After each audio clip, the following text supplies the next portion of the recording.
se ve también una especie de alianza, ¿no?, entre un sector del feminismo y esas agendas reaccionarias, culpabilizadoras de los musulmanes, y también asociadas un poco a ese marco criminalizador, ¿no? Lo fácil es decir que hay una cooptación y una instrumentalización. Lo difícil es reconocer que hay sectores del feminismo que son ultraconservadores. Que el género sirve a nivel internacional como un aglutinador de los discursos y de los espacios donde se comparten recursos económicos, etcétera. Que, digamos, el género puede unir cosas que la geopolítica a veces separa, ¿no? En todos esos desacoples, ¿no?, en lo que llamamos la crisis de masculinidad, en la crisis económica, sus efectos, ¿no?, sobre la autonomía y la vida de los jóvenes. Ahí esos malestares, esas frustraciones, esos miedos, pues acaban un poco siendo traducidos, ¿no? Pues estas subculturas, los incels, los gimbros, los criptobros, cada uno le da una cosa. El incel te va a decir que no ligas porque es culpa del feminismo y te van a vender un curso de cómo ligar, teórico, ¿no? ¿Quién tiene derecho a reproducirse? ¿Quién tiene casi la obligación de reproducirse? Que son las mujeres blancas nacionales, ¿no?, en este caso en Europa, y quién no. Y también aquí el gran otro ahora mismo pues son las mujeres musulmanas, ¿no? Bienvenidos y bienvenidas, amigos y amigas del Salto, a esta nueva entrega de Río Arriba, el programa de entrevistas del Salto de TV, reposaditas y con calma. Los jóvenes ahora son todos unos fachas, ahora todos son antifeministas, el feminismo ha ido demasiado lejos. La extrema derecha sí que sabe dar opciones y sí que sabe pintar un futuro posible para la gente joven. Este tipo de frases las estamos escuchando demasiado y posiblemente las estemos utilizando demasiado a la ligera, ¿no? Pero sí que entrañan, sí que muestran que hay detrás de estos movimientos radicales de la extrema derecha esa expansión y esta forma que han tenido de captar a parte de la gente joven, no a toda, pero a una parte de la gente joven, sí que muestra que hay ciertos problemas por parte de la izquierda, de las izquierdas y del feminismo, de los feminismos, para poder llegar y alcanzar, o por lo menos para poder dar esa batalla cultural y esa batalla por el relato que nos está dando la extrema derecha. Para hablar de todo esto y muchísimo más, hoy tenemos a una amiga de este proyecto, Nuria Arabao. Ella es responsable de feminismos en el medio Contexto, también un medio amigo, y también forma parte del consejo editorial de Zona Estratégica. Además, ha escrito un par de libros en el último año y pico. Uno de ellos, muy relacionado con este último tema, se titula Incels, Gimbros, Criptobros y otras especies antifeministas, publicado con Contexto, y otro de ellos es este que tengo en mis manos, Las guerras de género, la política sexual de las derechas radicales, publicado con Catacrack. De todo ello, de esas guerras de género, de esa expansión de las ideas de la extrema derecha y de esas ideas que han llegado a la gente joven y a la que no es tan joven, vamos a hablar hoy con Nuria Arabao. Antes, recordaros que todo esto no es gratis, que si os podéis suscribir nos hacéis un gran favor, nos ayudáis a que podamos seguir haciendo este tipo de periodismo, y si no, ya sabéis que en YouTube está lleno de vídeos de incels, de gimbros y de extrema derecha, y que la única forma de que nos haga más caso es el algoritmo de YouTube, es que nos dejes un comentario, de que les des a seguir al canal y que le des un like. Dinos a quién te gustaría ver aquí en Río Arriba, y dinos también al final de la entrevista qué te ha parecido la charlita con Nuria Arabao. Nada más, os dejo con ella.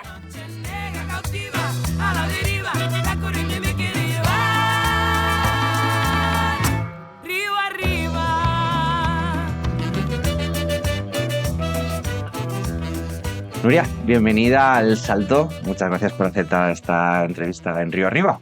Gracias por invitarme. Soy súper feliz de estar aquí con los compañeros del Salto. Es como casi de la familia, Nuria. Contigo vamos a comentar no solo un libro, sino dos. Las últimas entrevistas se centraban en un libro. En este caso, tú has publicado dos en el último año y pico, ¿verdad? Creo que son los dos de 2025, si no recuerdo mal. Voy a empezar por las guerras de género. Vamos allá. ¿Qué son las guerras de género? Yo creo que hay una idea, ahora tú me lo rebatirás o me lo argumentarás. Hay una idea que creo que sobrevuela en cierto modo el libro, que es que a mí me ha parecido como muy llamativa, que es estas guerras de género como un elemento aglutinador o como una forma de unir espectros dentro de la derecha radical, ¿no? ¿Qué son estas guerras de género y para qué sirven a las derechas? Bueno, de alguna manera el libro parte de una pregunta que es ¿por qué están tan obsesionados con el género, ¿no?, estas derechas radicales? ¿Por qué utilizan todo el rato constantemente esas cuestiones? Entonces, bueno, a partir de esa investigación, yo sí que utilizo este concepto, digamos, que me sirve para utilizar, o sea, para entender un poco cómo funciona, que es una adaptación de ese concepto clásico, ¿no?, de las guerras culturales que más o menos todo el mundo conoce, que viene de Estados Unidos, de los años 90, y lo adapto un poco a este contexto, ¿no?, a las temáticas específicas que tienen que ver con género y sexualidad. En general son cuestiones como pues, la posición a la educación sexual en las escuelas, eso es una gran temática que produce mucha reacción, tiene que ver con los derechos de las disidencias sexuales y de género y también incluso a veces con su mera existencia, ¿no?, o su mera expresión en el espacio público, tiene que ver con todas las políticas que están relacionadas con el género o que son demandas del feminismo. Y bueno, y algunas de esas temáticas, como el género y la sexualidad consiguen despertar grandes reacciones, tiene mucho que ver con la emocionalidad, con cómo se construye también la identidad de las personas, pues lo que producen es capacidad de copar la agenda, capacidad de construir bases muy movilizadas sobre estas cuestiones, que a veces en momentos de desafección política son muy útiles, ¿no?, aunque estés despertando, digamos, minorías. Y bueno, de alguna manera, eso por un lado, por otra parte entender que, como dices tú, que el género sirve a nivel internacional como un aglutinador de los discursos y de los espacios donde se comparten recursos económicos, etcétera, que digamos el género puede unir cosas que la geopolítica a veces separa, ¿no?, porque no siempre tienen los mismos intereses. Hemos visto, por ejemplo, en Ucrania, ¿no?, con Estados Unidos y Rusia, cuando la derecha religiosa estadounidense y los oligarcas rusos, ¿no?, que están financiando activamente actividades antigénero, ¿no?, como podría ser incluso Hazte estaban muy unidas y bueno, ahora con la guerra de Ucrania pues hay esta diferencia. Pero bueno, en cualquier caso, a nivel internacional, desde el Congreso Mundial de las Familias o de distintos organismos que llevan desde los años 90 generando espacios de coordinación, pues el género precisamente es un pegamento simbólico, que dirían estas compañeras polacas, Grebaska, que digamos pensaron por primera vez ese concepto de pegamento simbólico. Sí que es verdad que no quiero parecer, porque el concepto de guerras culturales parece que a veces dice, bueno, es que lo cultural no es tan importante y de alguna manera lo cultural está soslayando las cuestiones materiales. Es verdad que ahí luego, si quieres, hablamos un poco más de qué significa guerra cultural, pero no quiero que parezca que las cuestiones de género son secundarias o no son importantes, sino que de alguna manera las guerras de género tienen esta doble constitución. Pueden tener una utilidad táctica en momentos concretos y ocupar tiempo de campaña electoral. Por ejemplo, Trump en campaña electoral usó 5 veces más recursos, millones de euros, en hacer campaña contra las personas trans, diciendo que Kamala Harris iba a financiar operaciones de reasignación de género, etcétera. Y 5 veces más que temas económicos, ¿no?, que explicar su agenda económica, claro, que era una de las principales preocupaciones de los estadounidenses, ¿no? De alguna manera, entonces, esa cuestión de género desplaza el campo, desplaza las preocupaciones sociales y genera otras nuevas, ¿no? Pero también forma parte un poco del corazón de su proyecto político, ¿no?, que consiste, en realidad, en reafirmar las jerarquías sociales, y esas jerarquías sociales evidentemente están surcadas por esas cuestiones de género, de clase, de racialización, ¿no? Entonces, bueno, el género es ahí un pivote, digamos, fundamental. Entonces, iba a decir, no quiero simplificarlo, pero sí, lo voy a simplificar e intentar. Entonces, ¿tú crees que esta nueva ola de extrema derecha tan organizada, radical a nivel mundial, tal, es una respuesta a la ola feminista o la ola feminista es una excusa para seguir llevando una agenda en otros temas de una manera igual más oculta, poniendo el derecho de las mujeres o el derecho LGTBIQ en el centro de su batalla? Digamos que va mucho más allá, sobre todo si entendemos esto en un arco histórico y vemos que las principales líneas discursivas, o muchas de ellas, y también las organizaciones que hoy posibilitan, ¿no?, que eso exista como gramática política útil a los proyectos de extrema derecha, se van a gestar en la segunda mitad de los 70, ¿no?, precisamente como reacción a la potencia política de las luchas 68istas, ¿no? Todavía usan eso del marxismo cultural, que es un concepto que viene de allí, ¿no? Vox lo utiliza, Pascal lo utiliza muchas veces. Vox lo utiliza, Bolsonaro lo utilizaba, Sí, o sea, sí. se utiliza constantemente, ¿no?, que es también una especie de teoría de la conspiración, ¿no?, lo del marxismo cultural, que además era antijudía porque era contra los miembros de la escuela de Frankfurt. Pero bueno, de alguna manera lo que significa es hay una revolución sexual de las costumbres, una potencia de las luchas feministas, de las luchas de las disidencias sexuales y de género, que además en ese momento, digamos, tenían un componente revolucionario muy claro, ¿no? Estaban muy vinculadas a las luchas de la liberación negra en Estados Unidos, a los últimos coletazos de la descolonización. Es verdad que en el Estado español pues era la transición, era otro contexto diferente, ¿no? Fundamentalmente era contra el franquismo, pero bueno, tienen siempre componentes que luchan por la redistribución económica, en ese momento por la ampliación del estado del bienestar en Estados Unidos. Entonces, bueno, de alguna manera se gestan ahí. Yo creo que es interesante ver que esta capacidad política lleva 50 años organizándose en múltiples instituciones que pueden ser de carácter religioso, ¿no? Las iglesias tienen un papel ahí, pero hay lobbies, hay asociaciones movimentistas tipo Hazte Oír, hay, bueno, ahora influencers, medios de comunicación. A veces se habla también en América Latina de sectores del paramilitarismo, ¿no? Que también impulsan esta agenda ultraconservadora, ¿no? Entonces, digamos que hay una miríada de actores que tienen esta capacidad de operar, ¿no? Universidades, en España hay bastantes universidades católicas que están promoviendo discursos ultras. Entonces, digamos, tiene esta capacidad social y de moverse en varios estratos, en varios lugares, etcétera, y eso, pues bueno, tiene una capacidad política. Y creo que entenderlo así, más que como una reacción a la última oleada feminista, pues te da como una dimensión más capacidad de explicativa, digamos. Un concepto también que me ha venido a la mente con esto que estabas comentando ahora mismo, que me ha gustado mucho de tu libro, de uno de ellos, de la guerra de género, es esta relación que se hace en el discurso de las extremas derechas entre familia y nación, entre esos dos conceptos, ¿no? Entonces, cómo se vuelve a un discurso, una narrativa de la protección de la unidad familiar tradicional como un paralelismo con los discursos ultranacionalistas y racistas. Sí, a ver, en realidad la defensa de la familia siempre ha estado vinculada a la construcción de la nación, sobre todo en esa relación, ¿no? De quién tiene que criar los niños nacionales o quién los produce. En este caso, por ejemplo, también estados que no eran fascistas, pero después de la Segunda Guerra Mundial, muchas mujeres fueron a trabajar a sustituir a los hombres, ¿no? En esas posiciones que habían dejado vacantes cuando iban a la guerra. También se produce una bajada de la natalidad, o sea, una mortalidad muy alta, ¿no? Baja la población. Y entonces, ¿qué sucede, por ejemplo, en ese momento en muchas democracias europeas? Que se vuelve a intentar que las mujeres recuperen su papel, digamos, en el hogar para producir esos niños que hacen falta, ¿no? Entonces, es una constante histórica y que ahora también vuelve con todo este discurso del invierno demográfico, de la crisis de natalidad, ya casi convertido, ¿no? En una teoría de la conspiración, ¿no?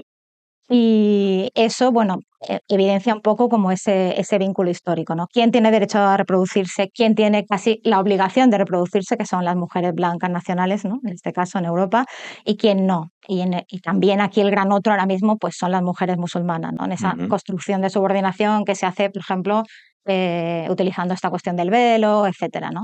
Y ese mito de que tienen más hijos, ¿no?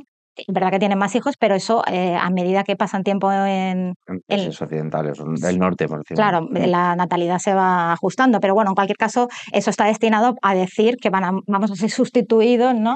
Por personas musulmanas, personas migrantes. Eso es un eje fundamental de las extremas derechas hoy, que vincula un poco la cuestión de género y la cuestión de las migraciones y del etnonativismo, que es su principal movilización, su principal eje de movilización, y ahí, por ejemplo, esas dos cuestiones se articulan de manera muy clara. La propuesta natalista, creo que le llamabas en algún momento del libro, ¿no? ¿Se utiliza esto en las extremas derechas europeas? O sea, estoy intentando siempre intento como imaginarme a Abascal diciendo algo así, ¿no? ¿Vox utiliza esta propuesta también aquí dentro del Estado español? Al principio no lo usaban mucho. Yo sí que he oído a Jorge Buxadé hablar directamente de sustitución poblacional y es verdad que ellos modulan un poco también el discurso. Entonces depende si están en la televisión o están en un acto más suyo propio, pero cuando han tenido actos con otros líderes europeos de extrema derecha lo han utilizado. Sustitución poblacional. No hablan directamente de gran reemplazo, que es como el concepto, ¿no? francés, exactamente, pero sí de mecanismos similares. Y luego, claro, me acuerdo justamente Buxadé cuando hablaba de eso decía, las mujeres españolas ya no quieren tener hijos, es verdad, por culpa del feminismo, ¿no? Y por culpa del aborto, sea, baja la natalidad por culpa Claro. del aborto y prefieren estar en casa, pues no sé, comiendo palomitas y viendo Netflix, decía el tío, que bueno, tampoco sé si eso es incompatible con tener hijos realmente, Claro. pero bueno, lo ponía como algo así como negativo, en plan, las mujeres son muy egoístas, ya no quieren tener hijos, ya no quieren formar una familia, esto es una involución y todo ese marco, ¿no? Casi Todo el mundo de... sabe que si no tenemos hijos es por Netflix, está clarísimo, ¿no? Está- Claramente, es la causa fundamental. Em, eh, Más allá del tema del natalismo, que ya lo has dicho, también se utiliza este concepto de la protección de nuestras mujeres, ¿no? O sea, cómo ese discurso de extrema derecha explicas en el libro que al final sí que intenta defender a las mujeres, pero como excusa para un proyecto racista, nacionalista e islamófobo. Claro, aquí yo creo que esto es uno de los temas más importantes en Europa Occidental. Es verdad que, bueno, que las migraciones tampoco tenían tanta importancia en otras extremas derechas, por ejemplo en la América Latina, pero últimamente, ¿no? Con el ascenso de Karst y otros líderes de extrema derecha allí, estamos viendo que empiezan a recuperar ese marco político también. Pero bueno, en cualquier caso aquí, que ese marco es fundamental, esa construcción de los migrantes, sobre todo de origen musulmán, ¿no? Los musulmanes son el gran otro, así como eran los judíos para el fascismo histórico. Se construyen básicamente pues asociándoles, ¿no? A imaginarios que provienen en realidad de la colonización, que es esta irrefrenabilidad sexual, que lo que hace es que vayan a ser una amenaza, ¿no? Para los derechos de las mujeres y de las disidencias sexuales y de género, o sea, tanto por la amenaza, digamos, sexual de violaciones o agresiones sexuales, como la amenaza de ser agredidos, ¿no? Las personas LGTBIQ, en este caso, y también un poco, pues esta idea de que son más machistas. Bueno, de hecho, que el machismo en realidad es una cosa de otras culturas, ¿no? Aquí Ya, en España ya no ya existe, superado. ya no existe machismo y además ellos entienden la igualdad como igualdad formal, igualdad legal. Entonces eso, como ya se ha conseguido, precisamente les sirve o es funcional al discurso de que cualquier ley que concibe la desigualdad como estructural y cree que tiene que ser compensada es una ley feminista, es una ley que discrimina a los hombres, ¿no? Que está destinada a eso.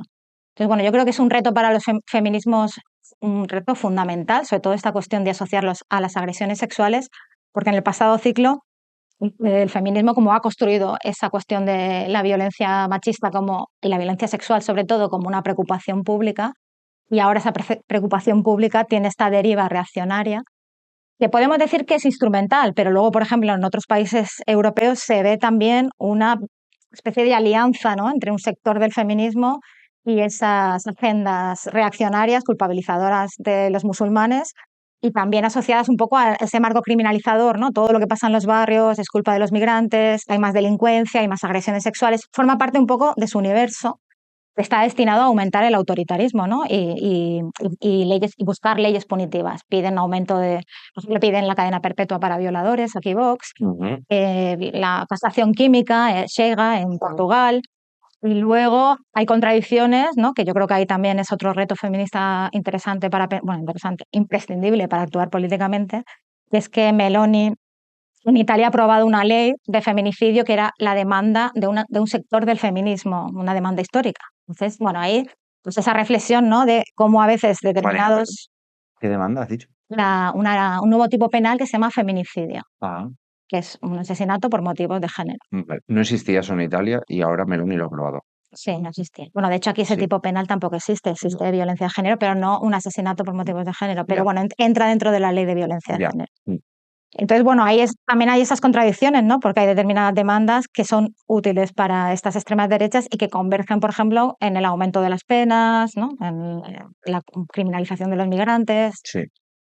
Vemos Meloni y recuerdo también la líder de Alternativa por Alemania, que es lesbiana, ¿no? Que tiene pareja.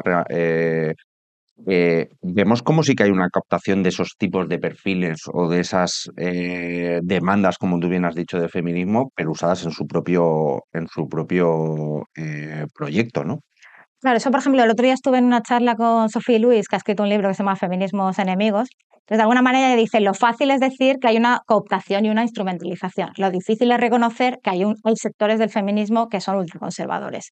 Que hay cosas en el feminismo históricas, ¿no? De que hay feministas que habían justificado el colonialismo, por ejemplo, que ha habido feministas en el Ku Klux Klan, bueno, feministas, igual en ese momento se llamaban las mujeres que luchan por el voto, ¿no? O sufragistas o lo que sea. pero que esos vínculos históricos existen, incluso existen en fascismos de europeos. Entonces, eso también nos ayuda a entender cómo, pues evidentemente, nos gustaría decir que el feminismo es nuestro feminismo de base, Ya. inclusivo, anticapitalista, pero que eso no equivale a todo el feminismo que existe. Entonces, es verdad que hay feminismos. Y por ejemplo, en América Latina ahora hay muchas feministas de derechas y se llaman así y apoyan proyectos de derecha. Entonces, ahí el campo también está mutando en ese sentido, porque yo creo que cuando realmente, digamos, la sociedad o el tono político camina un poco hacia la derechización, también se producen, ¿no?, movimientos en otras cuestiones, ¿no?, en las organizaciones sociales, en los movimientos sociales. Pues bueno, ahí un poco también para estar alerta. Y lo de Beidel no implica una instrumentalización de lo LGTB, sino una demarcación, que es la demarcación nacional. Entonces, de alguna manera, tú puedes casarte con una mujer como Alice Weidel y tener hijos, además es una mujer refugiada en este caso, ¿no?, para que veamos también la contradicción, porque eres alemana. Eres alemana, eres blanca, eres nacional. Y bueno, y encima es un lesbianismo, digamos, que no pone en cuestión el binario de género, ¿no? Es una homonormatividad, que llamamos, ¿no? Entonces, bueno, hay homosexuales que pueden ser integrados a la nación, se hace en este pacto nacional, ¿no? Se apoyan las políticas de exclusión de determinados segmentos sociales, que en este caso los migrantes, y, y bueno, y ella lo hace y puede ser, o estos personas LGTBIQ pueden integrarse en la nación siempre que cumplan estos requisitos. Por ejemplo, las personas trans ya ahí siempre un poco quedan fuera, porque precisamente ponen un poco en ¿Y cuestión. las personas LGTBIQ con diferente color de piel? ¿Qué dicen estos movimientos? No. Bueno, depende. O sea, claro, hay muchos lugares donde las luchas de las disidencias sexuales y de género se han aliado con los movimientos Mm, antirracistas, ¿no? Porque no quieren servir a ese proyecto de nación excluyente.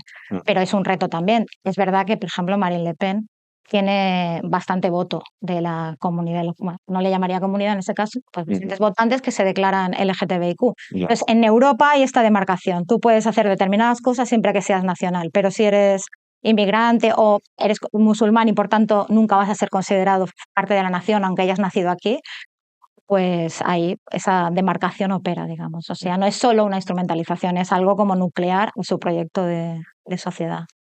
Por volver un poquito atrás igual a lo de las guerras de género, había una frase que también me llamó mucho la atención, que decías que en gran parte de Norteamérica, el marica había sustituido la imagen del comunista, ¿no? O sea, cómo mutan en el cuál es la persona que está, digamos, destrozando esa unidad familiar, esa nación, esa propiedad privada, etcétera, no sé cuánto. ¿Pasa eso también? ¿Ha pasado en los movimientos europeos y españoles? Lo del comunismo. Bueno, yo no creo que O sea, haya. lo de la sustitución, ¿no? De lo que los mismos movimientos reaccionarios que hablaban antes del comunismo, o que incluso hoy en día siguen llamándole comunismo a todo, sean los que están como redirigiendo el discurso anti-LGTBIQ, anti-disidencias Sí, sexuales. yo creo que, por ejemplo, en Europa, para entenderlo bien, hay que entender como que existe esta demarcación que un poco coincide, ¿no? O sea, esta frontera con los países de la Unión Soviética o del área de influencia de la Unión Soviética y los países de Europa Occidental, ¿no? Entonces, ahí lo que vemos son estilos muy diferenciados. En Europa del Este son mucho más radicalmente homófobos, antiderechos, hay retrocesos en leyes feministas y en leyes de protección de las disidencias sexuales y de género muy fuertes, ¿no? Hay una reacción muy fuerte. Y en Europa Occidental, ya digo, es otra tonalidad, porque es verdad que aunque existen bueno, extremas derechas, incluso Sí. neonazis o partidos, ¿no? Ya vemos que se van multiplicando, cada vez aparecen más partidos más extremistas, ¿no? En Gran Bretaña hay ahora uno nuevo más extremista. En Italia ya hay 3 partidos de extrema derecha. Entonces, ¿no? En Francia ya hay 2, entonces bueno, el partido más extremo, por ejemplo, ya iba a tener posiciones más claramente antifeministas y más cuestionadoras, por ejemplo, de las personas LGTBQ. Pero, en general, si tú quieres tener, digamos, un cierto apoyo social que se expresa a través del voto, lo que vas a necesitar es, pues, asumir algunos consensos sociales. Entonces, precisamente estas sociedades han sido atravesadas por las luchas de los 68, ¿no? Y por todo el trabajo posterior de las luchas feministas y de las disidencias sexuales, y lo que se ha producido es una transformación social, a lo que acompaña otras cuestiones, la secularización, los efectos políticos, digamos, de la las transformaciones materiales en los roles que las mujeres asumen en la sociedad, ¿no? Que ya trabajan mayoritariamente en todos los países de Europa Occidental, etcétera. Entonces, bueno, ahí pues lo que ves es que si quieren conseguir voto, pues no pueden decir que, mira, os tenéis que quedar en casa. Eso no lo dice ninguna extrema derecha de Europa Occidental. Las mujeres tienen que quedar en casa. Además, al revés, son todas mucho más parecidas a lo que sería un feminismo liberal, de mujer hecha a sí misma, ¿no? Rocío Monasterio implicaba un poco esto, ahora ya no está en Vox, pero bueno, ella iba hacía vídeos de feminismo con su casco de obra, ¿no? Diciendo estoy aquí trabajando porque yo no necesito el feminismo, porque yo soy una mujer que ha conseguido todo por sí misma. Claro. Entonces, eso también está ahí muy presente, ¿no? Entonces, hay una mezcla entre a veces maternalismo, esa protección de las mujeres. Nosotros somos los que de verdad defendemos a las mujeres y no este feminismo falso, que por ejemplo cuando hay una agresión sexual de una persona musulmana lo ocultan, ¿no? De un migrante. O sea, usan, digamos, una serie de estrategias que funcionan porque, bueno, conectan con cosas que la gente está pensando o las construyen, ¿no? No se sabe qué es primero el huevo o la gallina, no lo sé, pero funcionan. Yo creo que sí que en esto que dices, ¿no? Que hay cada vez más partidos de extrema derecha, que unos dicen unas cosas y otros, es como una especie de ventana de Overton política, ¿no? Si en Francia aparece este tipo, Seymour se llamaba, ¿no? Si aparece Seymour y dice unas burradas que antes ningún político, ni siquiera Marine Le Pen, se había atrevido a decir, coloca a Marine Le Pen un poquito en el centro, ¿no? O sea, que parece como una estrategia, como la misma ventana de Overton, de intentar enviar puntas de lanza súper exageradas y súper bestias, pero al final normalizar lo que es lo que consideramos ahora mismo extrema derecha. Bueno, lo que pasa es que la normalización ya se ha producido antes de que existiera Seymour. O sea, precisamente Francia se pone siempre como un ejemplo de lo que se llama la desdiabolización de los partidos Sí, esto lo fascistas, comentas en ¿no? el libro, sí. Que de alguna manera ya hereda el partido de su padre, que es un partido fascista, ¿no? Con toda esa carga, y lo que va a hacer es limando, ¿no? Las asperezas de ese fascismo para convertirlo en otra cosa, lo que ahora llamaríamos derecha radical. Y eso implica, por ejemplo, cosas muy ambivalentes. Ella ha votado a favor de la constitucionalización del derecho al aborto en Francia. Entonces, bueno, pues ahí ves como que hay estrategias diversas y que eso se ha construido también muchas veces, mira, poniendo mujeres al frente de los partidos con muchas mujeres en el Parlamento y cosas así, que hacen una imagen como más amable, no es un fascismo, pero más... Claro, pero en esa... tú lo has dicho, ¿no? Como un fascismo más amable, que tienes toda la razón en que ya está Yo no totalmente diría que es normalizado. fascista, también es verdad que utiliza la palabra con mucha libertad. Quizá Trump sí podríamos ya hablar de fascismo directamente. ¿Por qué Trump es fascista y Marine Le Pen no? Bueno, claro, ahí habría que discutir si la palabra fascismo es útil para entender qué suponen estos partidos, ¿no? No la uses prácticamente en ningún momento en el libro, ¿no? O sea, hablas de derechas radicales, extrema Yo decidí derecha. usar derecha radical, pero es verdad que la intercambio con extrema derecha, que el tema así de cómo calificarla no me parece tan importante. Es verdad que lo de fascismo sí ha servido en un momento como para generar alarmas, o sea, en plan, son el gran otro, para como que dar miedo, ¿no? Generar una reacción, incluso para pedir el voto para lo que existe, porque lo que viene puede ser peor. No sé, como una función política un poco de generar miedo, que tampoco creo que sea muy útil, ¿no? Ni para entender el fenómeno ni para responder. Pero bueno, lo de Trump con el ICE, por ejemplo, ¿no? Determinadas cosas que está haciendo ya de financiar grupos casi para militares. Bueno, no lo forma parte del Estado, pero bueno, ahí está coqueteando con esas cuestiones. Pero bueno, igual el nombre no es tan importante. Vamos a esto de la generación de alarmas sociales, ¿no? Que es algo que también tú le llamabas pánico, ¿no? Pánico moral. Estas generación de alarmas por la extrema derecha, y yo a veces creo que también caemos bastante dentro de la izquierda. ¿Qué es esto del pánico moral y cómo es utilizado por las derechas radicales? Sí, bueno, en realidad es un concepto de Stanley Cohen, estadounidense, ¿no? Que habla mucho de la cuestión de la sexualidad, por ejemplo, cuando se asociaba a pederastia a la homosexualidad. Fíjate que esto es un tema que, aunque viene de atrás, es un marco que todavía está operativo, ¿no? Mucho, Incluso en la discusión de la ley trans, ¿no? Hubo sí. declaraciones en ese sentido, ¿no? Asociar las personas trans a la pedofilia. Entonces, bueno, de alguna manera lo que quiere decir es la construcción de un fenómeno social que lo que produce es miedo, ¿no? muchas de estas extremas derechas o derechas radicales son grandes manipuladoras de emociones y precisamente el miedo les permite construir, digamos, un ambiente político donde ellos llegan como los salvadores, ¿no? Es verdad que hay, en esto de pánico moral hay la utilización que hace Stuart Hall en un libro colectivo que se llama Gobernar la crisis. Precisamente él explica cómo a través del miedo a el smuggler, que se decía en inglés, los pequeños carteristas, ¿no?, en determinados lugares de Inglaterra, que además son carteristas que asocian con jamaicanos, con personas racializadas, construye, digamos, una sensación, una emoción de miedo y de inestabilidad que le permite luego aplicar esas políticas de mano dura que van a pedir un Estado más fuerte, que van incluso a oponerse a los sindicatos. O sea, va a haber una solución a un momento de crisis. Es una crisis capitalista, ¿no?, que se llama, bueno, mejor lo puedes explicar tú, es la crisis que es mal llamada del petróleo, ¿no? Pero bueno, esa que produce la revolución neoliberal como consecuencia, y esa respuesta neoliberal se puede atar a cuestiones, mira, también cuestiones familiaristas, cuestiones conservadoras, a través de creación de figuras de miedo, de pánicos morales que tienen que ver con la seguridad. Esa seguridad muchas veces se asocia también a la familia. Bueno, es que no tienen familia, o la crisis de la familia ha provocado que roben, que haya criminalidad, etcétera, ¿no? En ese momento, todos esos significantes como se aglutinan y permiten el apoyo social a figuras como Thatcher o Reagan también en esa... ¿Y cuáles son los pánicos morales de nuestro tiempo? ¿Cuáles son los que está utilizando ahora mismo la derecha radical a nivel global y en el caso español? Bueno, aquí, por ejemplo, ha sido muy fuerte la cuestión trans. Yo diría que eso se ha explicado como un pánico moral, ¿no?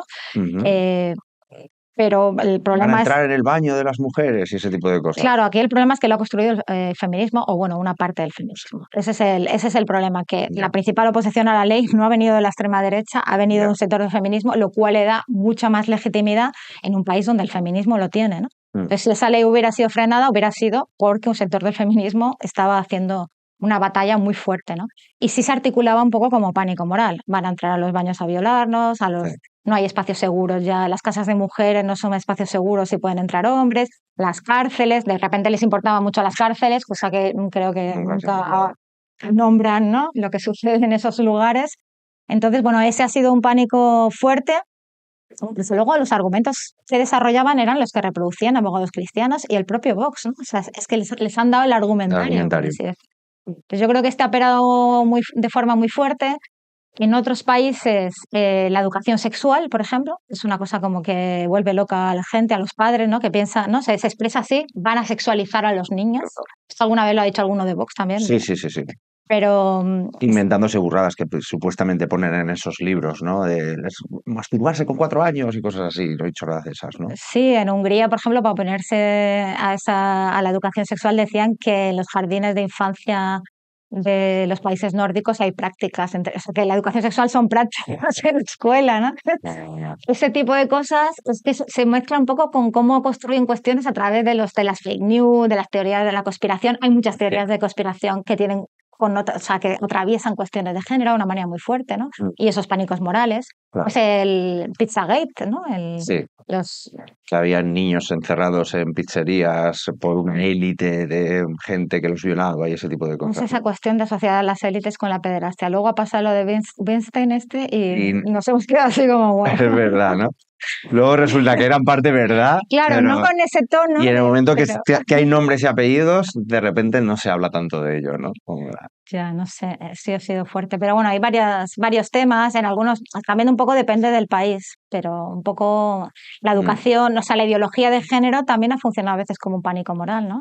Un gran paraguas donde todo lo que molesta, los matrimonios homosexuales o las adopciones homosexuales. Ideología de género, además ese concepto como tal, ¿no? Sí, es como un pánico moral, ¿no? Sí. La ideología, es que hay millones de declaraciones de mujeres de Vox o de miembros de Vox y de todo el mundo diciendo la ideología de género lleva a la destrucción del ser humano. ¿Ideología de género sería el marxismo cultural? O sea, sería la evolución del concepto, en cierto modo. No te quiero decir marxismo, feminismo, sino el uso que le hace la extrema derecha como terminología, como paraguas donde meter todo. O sea, funcionan de forma parecida, pero de alguna manera el marxismo cultural lo que quería era vincular, digamos, la existencia del comunismo en la Unión Soviética, ¿no? Y en China, sobre todo la Unión Soviética, que era como el gran otro, a unos elementos, ¿no? Que eran estos judíos que habían emigrado a Estados Unidos y como Marcuse, que estaban apoyando la revolución sexual. Entonces ahí había esos componentes de liberación sexual. El comunismo quiere destruir Occidente. Que va a destruir nuestra familia, ¿no? El núcleo Claro, a familiar. través de la liberación sexual, o sea, era una vinculación de esos elementos, ¿no? Y un poco de ideología de género es una cosa peculiar porque surge del Vaticano, ¿no? A principios de los 2000, finales de los 90, y en realidad es más bien como una reacción al avance de los derechos sexuales y reproductivos, ¿no? Y de las cuestiones de género en los organismos internacionales. De alguna manera ellos ven que están perdiendo pie ahí, de que ese lenguaje se empieza a asumir y que impulsa, ¿no? La anticoncepción, ¿no? El aborto, etcétera, en esos organismos, y utilizan esto un poco para deslegitimar las aportaciones feministas. La ideología de género es el género, ¿no? Que es una aportación fundamental de la teoría feminista, es una construcción. No sé, bueno, el género, claro, es una construcción, pero ellos dicen hay en realidad, una biología que determina, que está inspirada por Dios, o sea, que está creada por Dios, que determina esos roles diferentes de hombres y mujeres y que es inmutable. Entonces, lo de que el género es construido, ¿no? Y que por tanto se puede operar sobre él, es una aberración antinatural y va contra las leyes divinas, ¿no? Entonces, un poco ese es el marco. Y luego ha servido para todo, pues para ponerse a los anticoncepción, para ponerse al matrimonio homosexual, para quemar un busto de Butler cuando fue a Brasil, porque difunde la ideología de género. Cosas muy locas durante el referéndum de apoyo al proceso de paz en Colombia. También hubo iglesias neopentecostales y determinados grupos que se oponían al proceso de paz porque decían que había estado redactado bajo la ideología de género, porque tenía dimensiones como de género, ¿no? O sea, había aportaciones feministas ahí. Entonces, bueno, como ves, es un paraguas donde entra todo y donde entra esta idea de que van a sexualizar o a transexualizar a nuestros niños, como esos elementos que es verdad que para nosotros proporcionar más formas de identificarse sexualmente o de vivir la sexualidad y el género es crear un ámbito de libertad para todas las personas.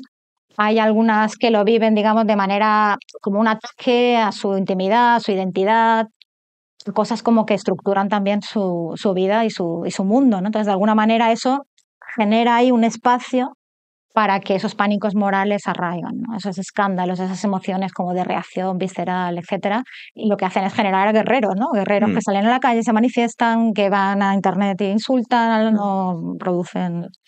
Luego voy a entrar en el papel en el nuevo papel, por decirlo de alguna forma, o el papel regenerativo que ha tenido en la fe cristiana, de las iglesias, los pentecostales, etcétera, que además ahí yo creo que nos vamos a meter un poquito también en el otro libro, porque también creo que hay como un avance de este cristianismo, de estas formas de entender la fe entre gente joven. Pero antes te quería preguntar,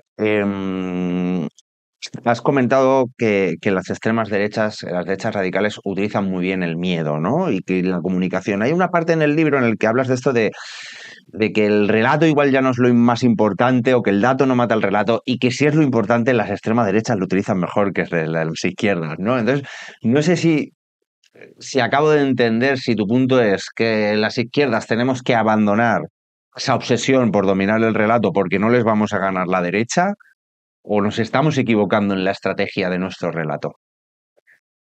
O sea, yo lo que pienso es que muchas veces hay una forma de entender la política que es, bueno, ¿y qué discurso hay que hacer? ¿Cuál es el relato? ¿Cuál es el mejor discurso para enfrentarse a la extrema derecha? Y que evidentemente pues no es únicamente una cuestión de discursos, que esos discursos tienen que estar arraigadas en prácticas sociales, en las formas en las que la gente vive, pero también en organizaciones, ¿no? O sea, el problema de las izquierdas institucionales no es que estén en crisis porque no tienen buenos relatos. O sea, en parte lo que no tienen tampoco es un proyecto político que produzca una esperanza o que sea creíble, y la falta de proyecto político también está relacionada con que lo que antes eran sus bases sociales, que por ejemplo era, pues no, los sectores del movimiento obrero organizado, etcétera, ya no existen, ¿no? O están muy poco organizados. Entonces hay una conexión de los discursos siempre con formas organizativas, con formas de vida, con creación de valores, pero en espacios de vida, en espacios de organización, ¿no? Yo creo que eso también es importante pensarlo así. O sea, que el discurso no es algo que uno enuncia en las redes sociales, que también. Luego ahí podríamos pensar por qué a ellos sí que les funcionan muy bien las redes sociales, por qué los discursos enunciados de esa manera sí generan sentimiento de comunidad de determinadas personas, pero si tu objetivo es transformar la sociedad, no te va a bastar con un discurso, sino que ese discurso va a tener que estar encarnado en prácticas, ¿no? Si tú estás en un barrio y hay un pogromo racista, no basta que digan, no, es que los migrantes no son los culpables o sea, del desorden o de la suciedad o de la criminalidad. Tendrás que tener alguna práctica política en el que eso esté, o sea, en el que estés en contacto con la gente que empieza a tener esos discursos para que generes otro sentido común. Entonces, ¿es en eso en lo que estamos fallando la izquierda? Mm, es que eso es Pues una fallamos pregunta tantas como... cosas, ¿no? Bueno, yo no me considero exactamente de izquierdas, creo que eso es un poco disruptivo, pero A ver, cuéntanos. es que para mí izquierda es izquierda institucional, ¿no?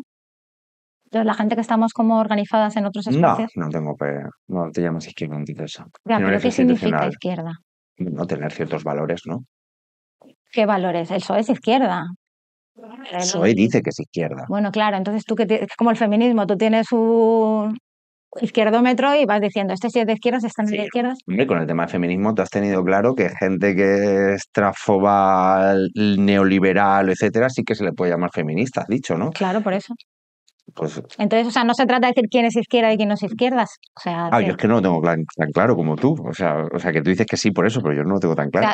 en el campo de la izquierda cabe, Pero te quiero decir que tú en el feminismo, tú dices, yo soy este feminista y aquí hay feministas aquí, pero pero todas tú en somos la izquierda te feministas. quitas la etiqueta de izquierda. Claro, todas somos feministas y hay distintos tipos de feminismo. Puedes decir que todos somos de izquierda y hay distintas izquierdas, pero el problema es cuál es el contenido sustantivo de la izquierda, ¿no? Yo creo que durante el 15M lo que se expresó también es qué vacío está, ¿no?, ese discurso y que no tiene mucho contenido sustantivo, ¿no? Entonces, precisamente ahí, por ejemplo, el PSOE y el PP, ahí es también una forma de entender lo que llamamos guerra cultural. Aunque estaban aplicando buena parte de las mismas medidas económicas, ¿no?, y neoliberales y privatizaciones, etcétera, pues se diferenciaban un poco, pues si apoyaban el aborto o no apoyaban el aborto, si apoyaban la educación sexual, o sea, como esos elementos, ¿no?, más relacionados con el género o con otras cuestiones de valores. Y precisamente lo que hizo el 15M es romper eso, ¿no?, y volver a poner la cuestión, ¿no?, de la austeridad, de quiénes son los culpables de la crisis, de quiénes estaban provocando el sufrimiento social, como en el centro, ¿no? Y por eso se acabaron las guerras culturales. Pero ahí sí decíamos PSOE-PP, la misma mierda es. Ahí, claro, ahí el PSOE no, para nosotros, pues igual no hubiera encajado. Tampoco sé si esa discusión esta de qué es la izquierda o qué no es la izquierda, ¿no? Pero no era como, no sé. O sea, yo entiendo que la gente se diga izquierda para entenderse, pero como está tan vacía Venga, esa pues palabra... quito la palabra izquierda. No, es que está muy vacía esa Vale, palabra, vamos a ir. pero todo el mundo la ¿En usa. qué ¿Sí? está fallando la sociedad en No, la izquierda conjunto? institucional, si quieres decir la izquierda institucional. No, yo quiero decirte la izquierda en general. No estoy hablando de partidos políticos. Estoy hablando que también los movimientos o la gente que nos consideramos dentro de la izquierda, que no estamos en partidos políticos, en qué estamos fallando, ¿no? A mí, cuando pienso en la gente joven, me sale siempre esa idea de que no somos capaces de pintar, de imaginar futuros que sean apetecibles, plausibles, ¿no? Que sean, ya no sé si plausibles, porque pueden ser utopías, pero por lo menos hacia dónde andar, ¿no? Y la extrema derecha esto lo está haciendo muy bien, que yo creo que va muy relacionado con esto, por eso te lo metía, con que ellos saben jugar muy bien con el miedo y saben jugar muy bien con el relato. Entonces, ¿con qué no sabemos jugar nosotras, que estamos fallando tanto en convencer, por ejemplo, a la gente joven de que es mejor un futuro feminista que un futuro como se lo están pintando los criptobros o los gimbros? Bueno, es una pregunta súper compleja. Por una parte, yo diría que las extremas derechas reman a favor de la corriente, ¿no? Entonces, si tú en el fondo lo que quieres es este sistema injusto y desigual, pero más cruel todavía, pues quiero decir, no tienes que cambiar el sentido social. Pero déjame que puntualice una cosa aquí. Van a favor de una corriente que ellos han creado. O sea, que el neoliberalismo ha creado las bases materiales de la precariedad en la que vivimos ahora y ellos mismos aprovechan esa corriente para intentar pintarlo como, para acelerar esa corriente, por decirlo de alguna forma, por seguir con el símil, ¿no? Pero tú separarías neoliberalismo de extremas derechas. No, yo creo que están totalmente relacionadas. Siempre las extremas derechas, el fascismo siempre ha ayudado a defender los intereses del capital y ahora que los intereses del capital están siendo amenazados, medio, ¿no? Por corrientes, bien sean feministas o sean esa destrucción de la familia nacional, tiran de la extrema derecha, ¿no? Entonces, por eso digo que para mí esa corriente que aprovecha la extrema derecha es la corriente del neoliberalismo de la que siempre se han aprovechado. Claro, pero luego también existía el neoliberalismo progresista, ¿no? Que es una tendencia que, por ejemplo, en Estados Unidos, pues los compañeros de allí llevan mucho. Eso sí, bueno, Nuria. ¿El neoliberalismo progresista? ¿Sí? ¿Es contradictorio? Vaya, yo creo que sí, ¿no? Bueno, yo creo que hace 40 años, cuando no se tenía tan en cuenta los límites del planeta, se podría pensar en algo así, pero ahora mismo yo creo que no. Pero, Bueno, el perdona, neoliberalismo sigue, progresista ha existido, ha sido constitutivo de muchas políticas y formas políticas y partidos y expresiones de partidos en Estados Unidos, en España, ¿no? De González, o sea, sí. Pero claro, ahora lo ves con el paso del tiempo y dices, este tío no era socialista ni era nada, ¿no? Sí, que perdón. Claro, pero no sé si adjetivar esto no socialismo es útil para pensar cuál es la estrategia, ¿no? Para vencer. Entonces, bueno, no sé, me he perdido un poco igual en la pregunta con tantos. Sí, perdona, Sí, que te la he cosa cortado yo con lo de la muy mal, corriente. pero Sí, exacto. Es verdad, te he cortado cuando tú decías que la extrema derecha está aprovechando esas corrientes, que va a favor de la corriente.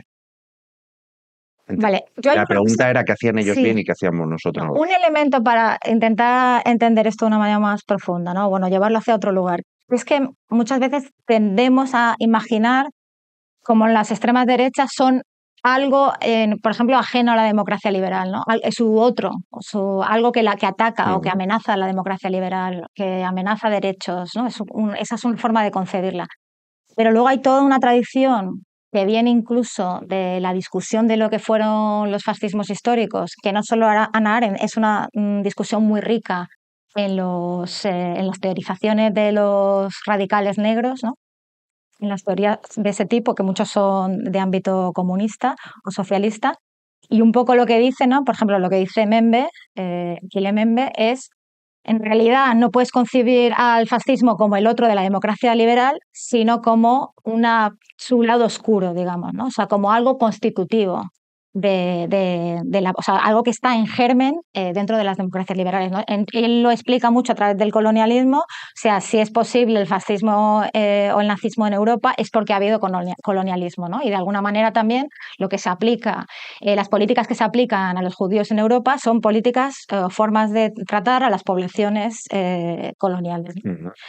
Eso yo creo que un poco también sirve para entender que no es que la extrema derecha es mala y lo que teníamos antes era la democracia de verdad, ¿no? Entonces yo creo que ahí, pues yo qué sé, las políticas contra las migraciones son previas, digamos, a la extrema derecha o no necesitan de la existencia de la extrema derecha para constituirse en políticas exclusivas, en necropolítica,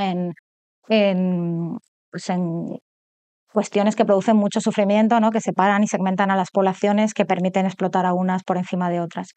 Eso, ¿no? Y también que la desigualdad que ha generado el neoliberalismo también causa, digamos, o sea, es causa de que la democracia falle, ¿no? Esos fallos de la democracia son, digamos, los que ellos utilizan y llevan más lejos, ¿no?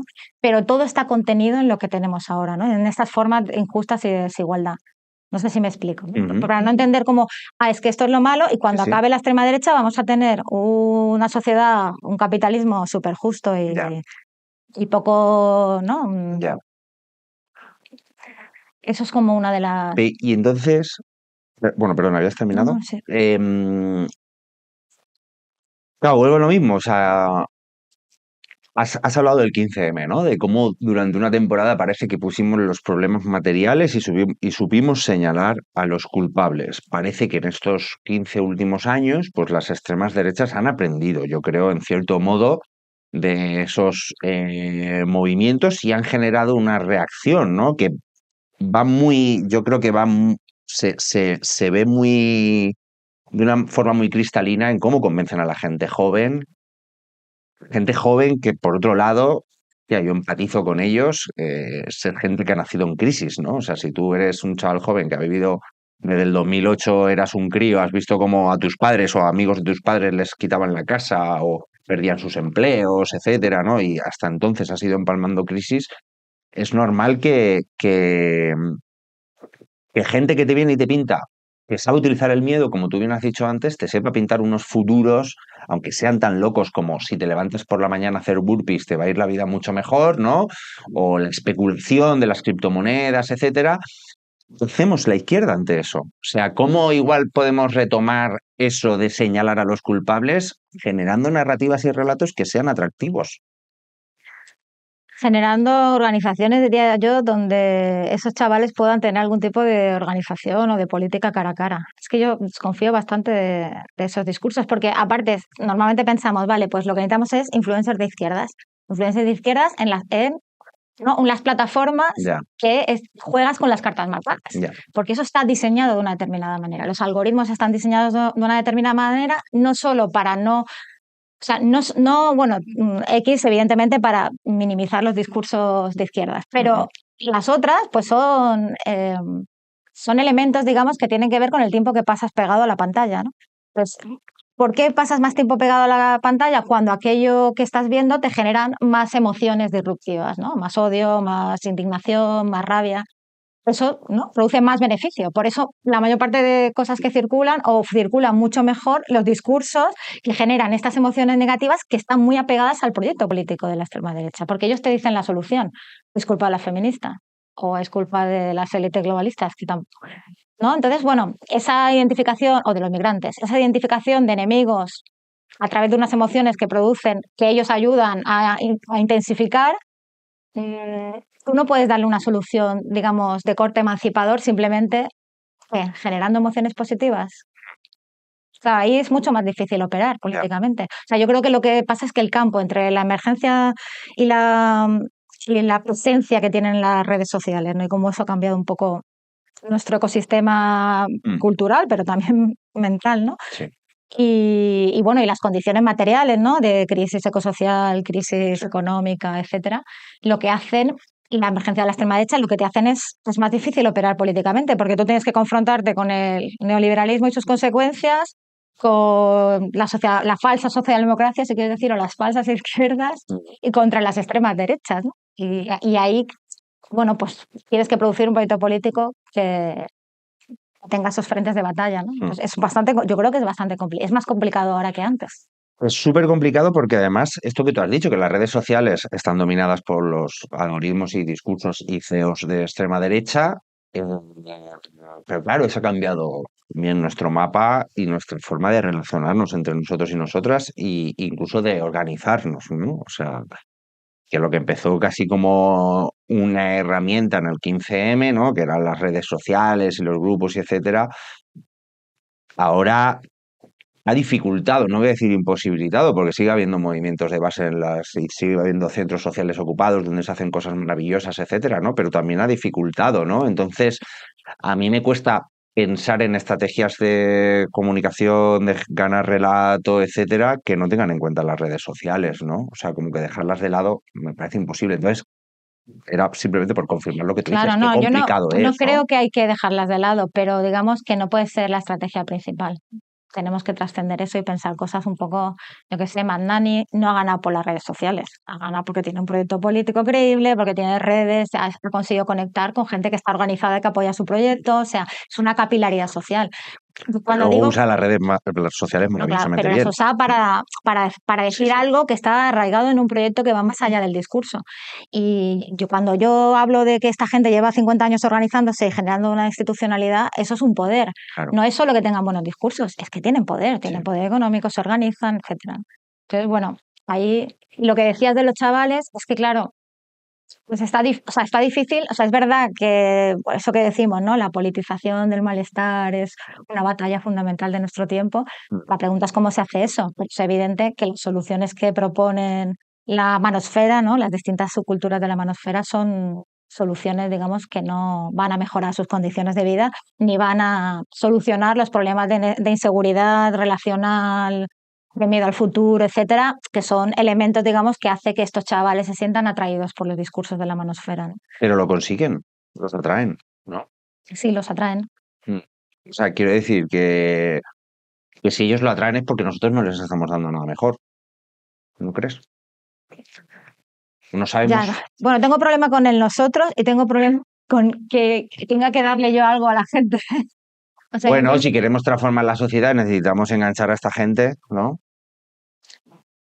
Claro, la pregunta es por qué no conseguimos espacios donde ellos se puedan organizar. Es verdad que es también un brindis al sol, porque claro, tú hablas de Ya. organización y tal, y cómo se hace eso, ¿no? Entonces, es verdad que tenemos modelos del pasado donde, ¿no?, el movimiento obrero tenía una, ¿no?, una estructura capilar, institucional, tenía barrios enteros, sus ateneos, sus sindicatos, sus formas de organización, que lo que daban lugar no era solo como a ideas, una idea política, sino a formas de vida distintivas, ¿no? O sea, un lugar donde podías generar unos valores que fueran contravalores de la sociedad general, ¿no? Y ahí es donde es posible luchar con más fuerza, porque tú, o sea, por ejemplo, la idea del éxito o la idea de tener una carrera personal a un anarquista de principios de, ¿no?, de los años 20, ¿no?, en Ujú. Barcelona o en donde sea, eso es que ni lo concebían, ¿no? Entonces tú ahora tienes influencias de izquierdas, pero lo que estás es muchas veces construyendo su carrera, construyendo su éxito, quieren vivir de eso. Entonces, bueno, entonces, claro, ¿dónde construyes un espacio donde eso, pues digas, pues no, para mí es más importante estar con mis compañeros, ser generoso con mis compañeros, generar algo que igual no es visible socialmente, pero construye, ¿no?, en una paz, picar piedra para que la gente se organice. Eso, pues si no hay un lugar donde esos valores se encarnan y se producen de forma diferente, pues los que quedan son los valores sociales, que son los valores del éxito medido en términos de dinero, ¿no?, de la construcción del cuerpo atractivo como medida también de valor, Y, y el co- consumo de mujeres como cuerpos que también me mm, aportan valor social. ya. Es como, ¿Y cómo generamos esos espacios? Perdona que te insista, pero que... ya, yo es que soy, bueno, yo lo que hago es unos análisis, no he hecho el quehacer todavía. Claro, pero por eso, bueno, pero está bien que, no sé, que tus opiniones, ¿no? O sea, Ya, ¿cómo pero hablamos con esos chavales? bueno, ahí sí que hay un capítulo que se llama Cómo hablar con ellos, Mm. que tampoco quiero que parezca algo ingenuo, ¿no? No es que puedas hablar con todos los que sean antifeministas, sobre todo, por ejemplo, las redes sociales no es un lugar para el diálogo, ¿no? Entonces ahí hablar, Tu sobrino claro. de 15, 16 años que se está Yo el libro tragando los este de vídeos de los Yados. ínceles un poco también lo escribí porque en muchas charlas sobre extrema derecha venían profesores y decían, oye, ¿qué está pasando esto en el aula? Cada vez hay más chicos que Mm, comentan este tipo de argumentos antifeministas y tal. Y bueno, pues empezaba a pensar, ¿no? Por ejemplo, desde los lugares educativos donde esos chavales pasan un montón de tiempo, mm, pues pensar bueno, que este antifeminismo puede ser una ideología reactiva en un momento dado, pero que no están como perdidos, ya. ni, ¿no?, para siempre, para nosotros, y que son el otro y que hay que ya atacarlos como si fueran nuestro enemigo. Entonces, bueno, ahí sí que como hablar con ellos, un poco lo que me planteo es cómo establecer también unas bases donde tú reconozcas sus argumentos, por ejemplo, ¿no? Porque nuestra tendencia muchas veces es, esto está mal porque ¿no?, eres machista o como Ya. una reacción así. Entonces, bueno, la idea, ya digo, puede parecer un poco ingenua, pero es pues reconocer, por ejemplo, que el feminismo no tenemos todas las respuestas, Ya. ¿no? Pues que también que hay distintos feminismos y distintas líneas, entonces que hay discusiones. Entonces, cuando alguien viene con esas preocupaciones, pues tú le dices, bueno, pues claro, entiendo que tengas esta preocupación, mira, en esto tal, eso es más difícil de hacer, ¿no? Pero Ujú. también hay que pensar un poco qué tipo de feminismo les ha llegado también, ¿no? Porque si las redes sociales están impulsadas en estas emociones negativas que decíamos que producen más engagement, ¿no?, y por tanto más Sí. beneficio para las plataformas, pues muchas veces el feminismo que mejor circula por esas plataformas tampoco es el feminismo de clase más emancipador o más complejo. A veces es un feminismo culpabilizador, esencialista, más el de no hay que cortarle el pene a los hombres, porque eso o sea, funciona mejor, se mueve más, porque es más disruptivo. Ya. Entonces, claro, igual el feminismo que han recibido no es el feminismo que creemos que puede ser también más atractivo para ellos, ¿no? Pues algo que también se está produciendo ahora, yo creo, es una reflexión, como antes decíamos, pero si es que si crece el antifeminismo es que estamos ganando, lo estamos haciendo súper bien y tal, ¿no? Yo creo que eso está un poco cambiando Ya. y ahora hay muchos sitios donde hay reflexión, yo lo veo en espacios de base, de, oye, pues igual o no lo estamos haciendo todo bien o no voy a pensar si lo he hecho bien o mal, sino qué puedo hacer en este nuevo contexto, ¿no?, para ser más efectiva políticamente. Y eso está pasando, yo lo veo mucho en América Latina, ¿no? Si ha ganado Milei con el apoyo de chavales de las villas miserias, ¿qué pasa? Que no se sienten interpelados por nuestro proyecto. Entonces ahí también, bueno, pues una apertura más de vamos a decirles algo, que no sea solo tenéis que renunciar a vuestros privilegios o sois violadores en potencia, ¿no? Como un discurso muy culpabilizador e individualizante en realidad, ¿no? Sino vamos a hablar de estructuras y cómo acabar, o sea, cómo entender que el patriarcado de alguna manera tiene formas, o los roles de género tienen formas de oprimirles también a ellos, de forma distintiva, pero que hay un proyecto que podría ser común, y un proyecto que podría ser común si tú piensas además que el feminismo es una palanca de transformación social más amplia, ¿no? A partir de la subordinación de las mujeres tú puedes establecer un proyecto de liberación para toda la humanidad, ¿no? O sea, sería un poco aquello que decías del 15M, ¿no? O sea, como saber apuntar a quiénes son los culpables de nuestra precariedad, o de que nos sintamos como nos sintamos, o que la gente joven se sienta como se sienta, utilizando ese feminismo como palanca, pero no. Es que me vuelve a preocupar lo bien que lo hace la derecha, sobre todo para apuntar, por ejemplo, al feminismo o apuntar a otro tipo de cosas, ¿no? O sea, ¿cómo lo podemos hacer o cómo lo puede hacer el feminismo desde ese punto de vista? O sea, ¿cuáles son? Has dado ahí algunas pinceladas, ¿no? Pero ¿cuáles serían esas formas de acercarnos a esa gente para mostrarle que puede haber una palanca de transformación o que puede haber una transformación? No sé si lo hacen tan bien. Yo creo que a veces lo hacen de una forma muy despreocupada. De hecho, tienen discursos súper contradictorios que si tú los analizas un poco dices, bueno, esto no pega con esto. O como Bueno, son desvergonzados, van probando una cosa, ¿no? Como Vox va a probar un discurso hoy, mañana dice lo contrario, les da igual, ¿no? No quieren ser coherentes. Parece que el hecho de generar caos también va a favor de su proyecto, ¿no? Más caos social, más beneficio para la extrema derecha. Pues bueno, yo diría que no lo hacen tan bien. Y es verdad que en la manosfera lo que sí ves, o sea, ¿por qué estos discursos conectan con los chavales? Porque en realidad están montados sobre preocupaciones o construcciones sociales ya operativas, o sea, no son cosas ajenas, ¿no? Si tú pues a los criptobros lo que quieren es ser ricos para vivir sin trabajar y para tener una falsa idea de total soberanía sobre su vida, ¿no? Copiando el modelo Jeff Bezos, Elon Musk, etcétera, ¿no? Donde parece que el dinero es el que te da acceso al poder, ¿no? A autonomía, a la capacidad sobre tu vida. Bueno, eso se podría cuestionar mucho. El feminismo cuestiona, por ejemplo, eso, ¿no? Que no necesites, que no haya una red de interdependencia, ¿no? Que es la que sostiene de verdad a las personas. Pero bueno, en cualquier caso, ese modelo de éxito social asociado al dinero y al consumo no es de la manosfera, ni es de los chavales, ni es de los criptobros. Es un modelo social que es consecuencia de transformaciones subjetivas que tienen que ver con los 50 años de neoliberalismo, ¿no? Del ciclo neoliberal. Entonces, bueno, claro, contrarrestar esto no es solo, o sea, ¿qué les dices? Que a veces decimos eso, hay que decrecer, consumir menos, te hará más feliz. Está difícil. O sea, remas contra corriente. No es nada sexy. Entonces, bueno, no sé, para nosotros, yo qué sé, pues entrar en política militar, organizarte con otros chavales, es una vía precisamente de encontrar también una cosa feliz y gustosa, ¿no? Lo de estar con otros en espacios que no están únicamente medidos por el éxito o la instrumentalización del otro, ¿no? En qué medida esta relación me permite, ¿no? Llegar a más seguidores o ir a, ¿no? Sí. Sino que está basado en otros valores. Yo creo que eso, bueno, podría ser una buena cuestión. Y bueno, para el feminismo o los feminismos es un reto también muy grande, pero yo creo que empezar a hablarles, pues es una buena estrategia, ¿no? Fíjate, bueno, no quiero volver a lo mismo, pero claro, es que como esta sociedad tan individualizada que las redes sociales han exacerbado, ¿no? Han provocado mucho más, me cuesta llegar, es lo que tú dices, yo puedo hablar con mi sobrino de 13, 14 años, pero toda esa gente que hay por internet, ¿no? Esta red, que es un caldo de cultivo de esa radicalización, etcétera, joder, cuesta un montón llegar. Por no poner solo el foco, ahora que habías Pero te dicho... va a hacer más caso a ti que a 10 influencers. O sea, si él cree... A mi sobrino, dices. Si tú Sí, quieres a esa persona o si tienes... sí, las sí. relaciones cara a cara son más influyentes en la vida de la persona que un influencer que no conoces por redes. Sí. Eso a veces se nos olvida, ¿no? Sí, es complicado, pero sí, Sí, hay que dedicarle tiempo, hay que dedicarle tiempo, Si tienes ganas. hay que darle tiempo, sí, no.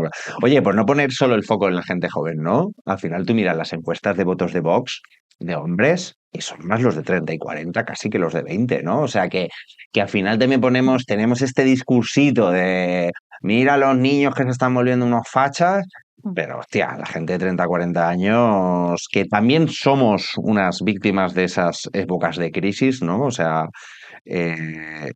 yo cuando llega el estallido de la burbuja he acabado la carrera hace un par de años, o sea que yo también soy como en ese rango, ¿no? Hay una reacción que no es solo cuestión de chavalitos jóvenes. Ah, no, evidentemente se Mm. desculpabiliza mucho porque son como el blanco fácil, ¿no? Sí, ¿verdad? Pero ahora se dice, no, es culpa de la del Sí, crecimiento de la sí, extrema de derecha, los no sé chavalicos, qué, sí, sí. Y luego ves las encuestas y dices, aquí falla algo, sí, sí, hmm". totalmente. O sea, es por esto de los 50 años del neoliberalismo que has comentado justamente, o sea, porque además también hay una cuestión que lo tenía que apuntado, pero que como eran tantas cosas, ¿no? Que decías que al final la extrema derecha estadounidense ha sido como la escuela a todos los demás movimientos, ¿no? Y siempre... Bueno, la nueva derecha fue uno de los gestores de algún tipo de discursos de los que hoy pueden tirar, ¿no? A tirar el hilo, ¿no? Como Thatcher, etcétera. Pero la extrema derecha que conocemos ahora, digamos que tiene hilos muy diversos. Yo siempre pienso en esto que como Estados Unidos fue, digamos, el primer país donde se aplicaron unas medidas más neoliberales, al final es normal que haya sido uno de los primeros países que se haya radicalizado, que ahora tenga un presidente antiglobalización, ¿no? O sea, que esté poniendo aranceles, haciendo una guerra arancelaria. Y te quería preguntar si tú también crees que hay como ese paralelismo con el antifeminismo, ¿no? Y con este tipo de cosas que estábamos hablando. Como si crees que hay una relación entre que ese país haya sido el primero en aplicar el neoliberalismo y ese tipo de políticas, con que haya sido también esa escuela que tú decías de esas nuevas derechas.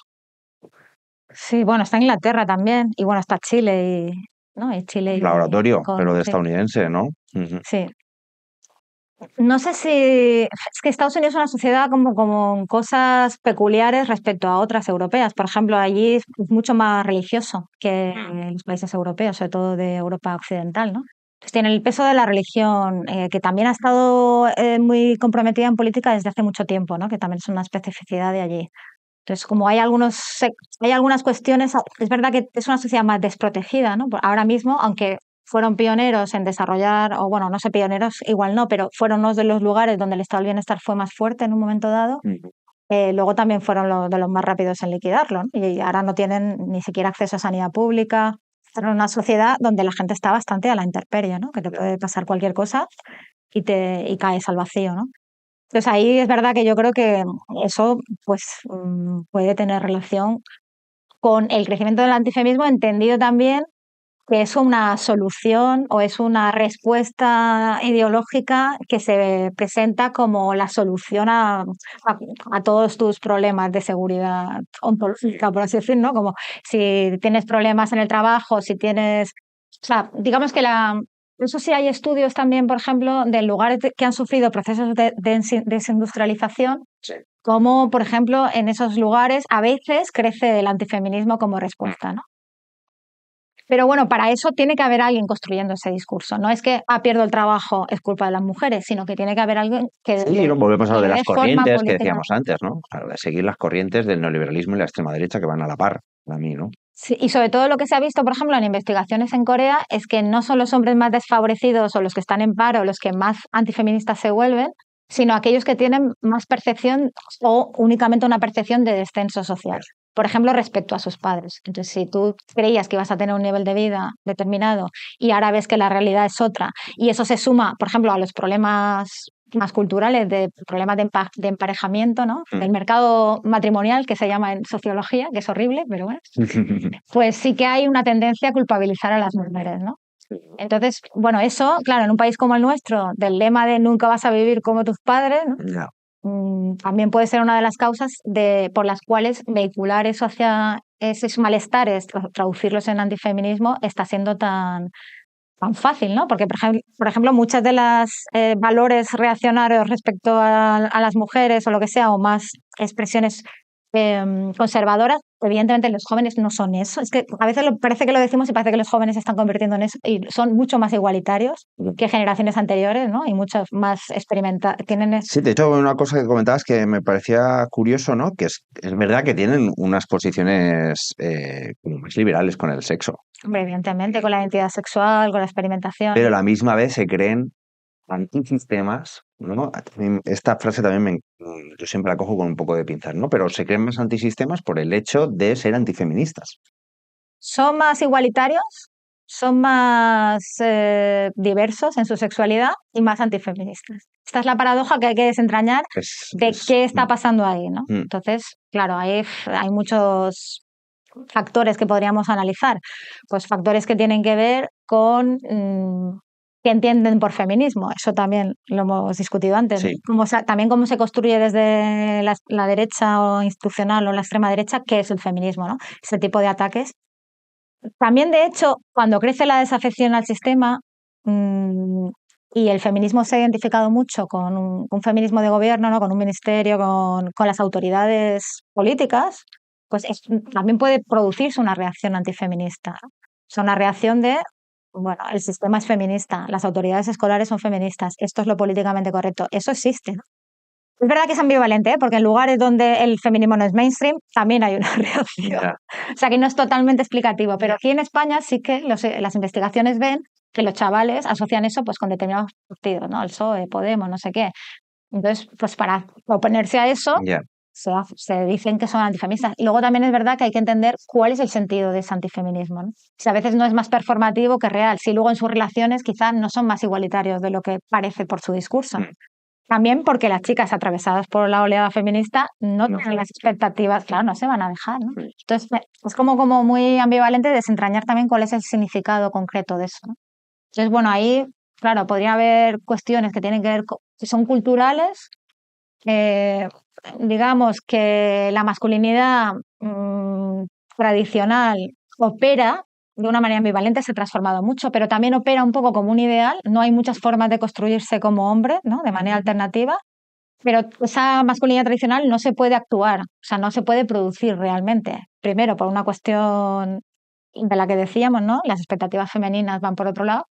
Por otro lado, las cuestiones materiales. No existe el hombre como proveedor, por suerte, porque era una herramienta de dominación. Y también, pues su situación social es una situación muy minorizada, ¿no? En trabajos muy precarios, con la crisis de vivienda. En definitiva, acaban dependiendo mucho de sus familias, mucho más que generaciones anteriores, ¿no? Pero si tú dependes de tu familia, también esa idea de masculinidad construida sobre la autonomía, sobre, ¿no?, tener posesión sobre mi vida, tampoco la puedes ejercer, ¿no? Entonces, esta es una compensación simbólica, quizá, el antifeminismo, a una situación de subordinación real en muchos aspectos de su vida, ¿no? Y luego en la escuela ellos no ven que las mujeres estén oprimidas, ¿no? Porque sacan mejores notas, porque tienen el feminismo que les da como un lugar de reconocimiento social. Y luego ya también hay estudios que dicen que las mujeres jóvenes aportan más dinero a los hogares heterosexuales, ¿no? Bueno, o no, por eso quiero decir que, Sí. que se están transformando cosas materiales de una manera muy, muy fuerte. Entonces ahí, en ese desacople entre expectativas, ¿no? Bueno, las mujeres tienen más formas de identificarse o vivir su feminidad, ¿no? Mucho más plurales, pero los hombres no, porque eso no se ha transformado de una manera tan intensa. Entonces, en todos esos desacoples, ¿no? En lo que llamamos la crisis de masculinidad, en la crisis económica, sus efectos, ¿no?, sobre la autonomía y la vida de los jóvenes. Ahí esos malestares, esas frustraciones, esos miedos, pues acaban un poco siendo traducidos, ¿no? Pues estas subculturas, los incel, los gimbros, los criptobros, cada uno le da una cosa. El incel te va a decir que no ligas porque es culpa del feminismo y te van a vender un curso de cómo ligar. Ya. Los gimbros dicen, vale, tu vida está a la deriva, pero puedes puedes autodeterminarte a través de la construcción de tu cuerpo, ¿no? A través de tener músculos. Y esa sensación como de o sea, equilibrio en la inestabilidad que siento en mi vida o respecto al futuro con una disciplina. Me levanto a las 6 de la mañana, a las 5 me tomo el batido, voy al gimnasio, tal. Ese tipo de cuestiones, ¿no? Entonces, bueno, los criptobros tiene que ver pues la crisis de la meritocracia, pues, Regulación, la única forma de tener un futuro, etcétera. El trabajo ya nos sirve, ese tipo de y ideas. el trabajo también, la crisis del trabajo en los jóvenes, yo creo que también es algo que se ha transformado un poco cómo viven el trabajar. Te machacaría con preguntas en esta parte, seguiría, pero llevamos 1 hora y 10 minutos ya. Horrible. No, no, horrible, no. Japón. Al revés, al revés, al revés. Está siendo maravilloso. A mí me parece súper interesante. De hecho, me da pena que llevemos tanto tiempo porque, como digo, engancharía este tema de los jóvenes y te preguntaría 1000 cosas más. Pero ha habido un factor que antes he dicho, me lo voy a dejar para después, y que creo que es otro de los factores que falta, ¿no? En ese Incel, Gym Bros, Crypto Bros, pero que también va muy relacionado, que es el tema de la iglesia, este resurgir. O sea, te lo quiero preguntar como relacionado con, digamos, con las dos ideas de los dos libros. Por un lado, cómo las derechas radicales también utilizan no sé si decir que las derechas radicales utilizan la iglesia o la fe o cristiana como aglutinador, o si es la iglesia la que está utilizando las derechas radicales como aglutinadores para volver a ganar adeptos. Y en ese ganar adeptos, yo creo que también hay una pequeña oleada, digamos. Ya digo que este tipo de afirmaciones sobre lo que hace la gente joven, a mí me gusta siempre cogerlas con pinzas, que a veces las utilizamos demasiado a la ligera. Pues sí que parece que hay como también un volver a mirar a la fe cristiana, ¿no? No sé si porque nos falta, porque ante la falta de futuros también el cristianismo les da uno, o tú me contarás. Vale, ahí es difícil desentrañar el significado de lo que está pasando. Primero, porque los movimientos que hay de los jóvenes de crecimiento religioso son muy pequeños. Es Ujú. verdad que hay algunos que dicen que van más a la iglesia de lo que decían los jóvenes anteriormente, pero el proceso de secularización es imparable. Sí. Y además en España ha sido mucho más rápido y más acelerado que en muchos otros países, ¿no? Entonces aquí ya hay más gente que se declara atea o no Ujú. creyente o tal, que casi que gente sobre todo que gente que es practicante realmente, ¿no? Porque también hay un cristianismo, un catolicismo muy cultural, ¿no? Pues Sí, bautizo a mis hijos para invitar a la familia, pero eso no voy luego a no misa ni tiene un muchas domingo. consecuencias, Ya. ni en la forma en la que vivo, ni en que luego vaya a la iglesia, ni en que las normas de la iglesia regulen mi vida, ¿no? Porque además, acordaros que todavía la norma es no anticonceptivos, no abortos, Ya. y la gente mayoritariamente en España no vive así, ¿no? Entonces, lo que sí pasa es que cuando la fe deja de ser algo, digamos, asumido culturalmente, algo como la norma, los que son creyentes, que son mucho menos que antes, se vuelven más activistas. Entonces, a veces son más visibles, no porque haya más, sino porque participan más en política, se organizan más, o sea, son como más disruptivos. Eso por un lado. Luego, las iglesias neopentecostales ya son otra cosa. Entonces, aquí sí que están creciendo, que tiene mucho que ver con la inmigración latinoamericana, ¿no?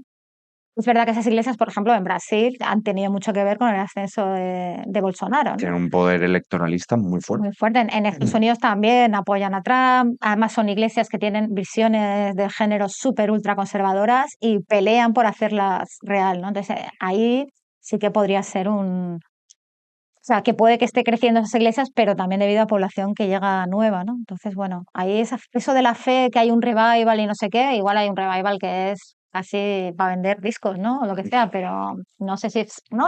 O lo que hay también es como una explosión de multiplicación de identidades y de formas de vivir, ¿no? Entonces, bueno, hay gente que se va a agarrar al Gym Bro y hay gente Claro. que se va a ir a un concierto de Hakuna Ya. y a ir a ver al PA, no sé, o sea, como eso. Pero no, yo no creo que estén ganando poder social, por ahora, ¿eh? Es, Si no, puede ser que lo hagan. es verdad que si lo miramos estadísticamente y vemos el proceso de secularización, como tú dices, es normal, pero aún así, como ese proceso de secularización ha sido tan rápido, a mí me choca ver a un concierto de los Hakuna Matata, estos o como se llaman los católicos estos, y que vayan miles de personas jovencitas. A mí me sigue chocando. Y luego hay un vicio, ahora me lo he dejado un poco, ¿no? Que es, no veo a Yados, pero veo vídeos de los alumnos de Yados, ¿no? O sea, he tenido un vicio, una buena temporada bastante serio con esto. Y empiezas a ver, ¿no? Empiezas a ver cómo, esto gracias a Dios, cómo meten esas coletillas, ¿no? Cómo Y la gente mujer tiene que obedecer al marido. El otro día le oí decir esto a dos. hallados. Sí.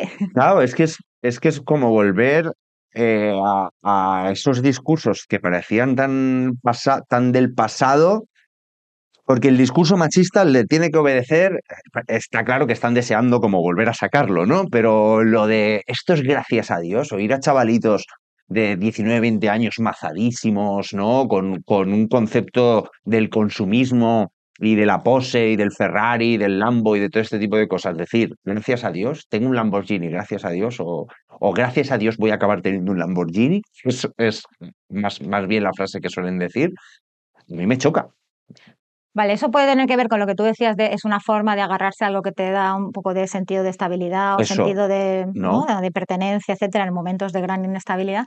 Pero luego también tiene que ver en que muchos de estos son neopentecostales. Ajá. Es decir, son de muchas iglesias, o sea, en muchas de ellas lo que dicen es que tu éxito en términos de riqueza y tu éxito social es una expresión de que Dios te ama y que lo estás haciendo bien, ¿no? O sea, buscan activamente el triunfo económico, ¿no?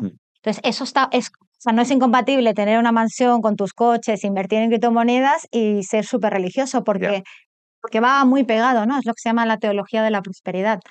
De hecho, si te va bien en ese, ¿no? La teología de la prosperidad dice, si te va bien en ese, porque estás haciendo bien. Claro, Porque estás haciendo tu donación a la iglesia esta, que luego va a financiar campañas electorales. Y lo que pasa también es que si tú ves, por ejemplo, muchos de los cursos de criptomonedas, que son grandes estadios, movidas, donde te enseñan, bueno, te dan una especie de coaching, que a veces no son técnicas para invertir, sino son un coaching de tú puedes. O sea, yo vi uno el otro día que era quema un billete porque porque has estado quemando billetes toda tu vida y ahora los vas a invertir y te vas a hacer rico gracias a los consejos que te damos nosotros, por los cuales has pagado 1.000 euros la entrada, bueno, lo que valga, no creo que valga. Y si tú ves la estructura de cómo se hace esa escenificación, te das cuenta de que es clavado a una misa evangélica o hay muchas misas evangélicas diferentes, pero es muy parecido. Rituales, momentos como que parece como de súper mega emocionalidad. No hablan en lenguas como los neopentecostales, pero como que han copiado un poco la estructura del evento religioso de la misa evangélica para venderte cursos de inversión en criptomonedas, ¿no? Entonces ahí ves como paralelismos muy fuertes. Nuria Labao, periodista, antropóloga, coordinadora de la sección de feminismos de contexto, parte del consejo editor del medio Zona Estrategia y autora de varios libros, 2 de ellos los tenemos aquí, Las guerras de género y Incels, Gimbros y Clutobros, que desde aquí os recomendamos que leáis. Ha sido un placer, Nuria, de verdad me he dejado como un montón de ideas, un montón de términos, pero eran un montón de cosas y han salido cosas nuevas que no tenía en mente. Siento hablar tanto. No, para nada, para nada. Siento yo repreguntar y repreguntar. Y ya te digo que me podría tirar repreguntando algunas cosas, pero bueno, la dejamos para otra dentro de un par de años, pues te vuelves a pasar por aquí. Gracias por invitarme. No, ha sido un placer, Nuria, de verdad. Muchas gracias. Pues nada, amigos y amigas, hasta aquí ha llegado la conversación con Nuria Labao. Espero que os haya gustado tanto como a mí. Recordar que estamos en campaña de suscriptores. Si os podéis suscribir, todo esto no es gratis. Si podemos seguir creciendo y haciendo este tipo de entrevistas, este tipo de formatos, ya sabéis que le estamos dando mucho al audiovisual últimamente. Y si no podéis suscribiros, pues no os preocupéis, que nuestros contenidos siempre son en abierto, pero nos ayudáis mucho si nos dejáis un comentario, decirnos qué os ha parecido. Yo creo que se han abierto muchísimos temas y muchísimos debates en esta entrevista con Nuria, en esta charla. O sea que dejadnos un comentario y nos decís qué os ha parecido. Si por lo menos engañáis un poquito al algoritmo de YouTube, a ver si nos hacen más caso que a los de extrema derecha, que les hacen muchísimo caso. Nada, yo soy Iago Álvarez Barba, esto es Río Arriba, un besito. ¿Listo?